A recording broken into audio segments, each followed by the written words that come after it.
waxaan ku suganahay wadada 11aad ama 11 Street xaafadda Islii ee magaalada Nairobi saacadu waa goor dambe oo 10kii habeenimo ama 4 saac oo fiidnimo sida ay u taqaanaan halkan waxaa ku sugan dhalinyaro kala duwan oo jecel ama daneeya ciyaarta kubadda cagta maalin walba iyo habeen walba halkan ay ku ciyaaraan qaar ka mid ah dhalinyarada halkan ku ciyaaraya ayaana siinayaa si aan dareenkooda aan u ogaado ama maaragtay ciyaarta iyo sida ay u jecel yihiin aniga Cabdullaahi Cabdi Ibrahim waaye barnaamijka wareysanaysta ugu soo cesbaash ka waran bal dhalinyarada halkan ku ciyaara habeen walba ee xiiseeya banoonta ama kubadda cagta iyo meelaha ay ka kala yimaadaan xilliyada ay ciyaaraan kulay Soomaali ahaan horta booni aad ay u xiiseeyaan meel kasta ka yimaadaan xaafadan Islii ahaan waxa waaye dhowr degmo laga kala yimaada annaga ahaan tiimkeena waxaan ka yimaanaa xaafadan Jam Street marka booni aad u xiiseeyna ayuu la kubadda cagta maxaa ku dooratay kubadda cagta waa booni leelo waayo wax kale sport kale ma qaan kubadda cagta ahayn meeqa sana ciyaaraysa adiga since 4 years brother okay sir qaybta ka ciyaarta aniga utility player ay fiim shakal utility player ku celi nitrogen waa utility player marka uu dhaxaa dhinac walba ka dhishaan okay sir isdijiran hay marka xilliyada ciyaarto ya aniga waxaan ciyaar habeen subax oo shaqeysaa maxaa ka shaqeysaa ya tukaan leeska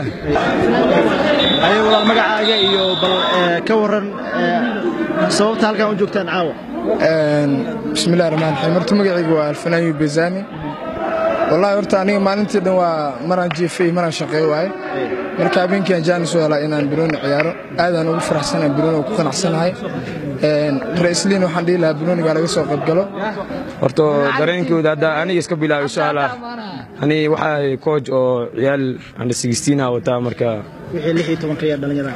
16 sano wada jiraan marka kooxda magaceedna waa Istanbul FC Allah marka biya dadku waaweyn ayakana coach wahay waa dad macallimiin isku jiro oo dugsi subaxda dhigaan marka Janis maxay u helaan inay habeenka dheelaan iskuul leeyaan waxa kale oo qabataa marka laga rabo in aad danaysid ciyaarta kubadda cagta marka ana horta wiil arday ah iskuulka secondary-ga dhigta marka maalmihii sabtidii hadda ma geemiyaashaas dheelna maalmaha kale 10 saac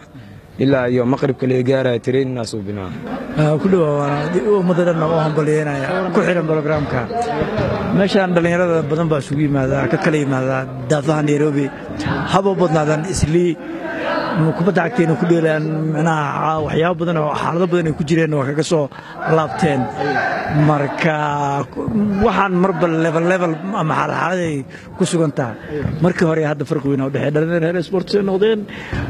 waa furmeen dad nabadda iyo isdhexgalka aad u xiiseynaya u badan yihiin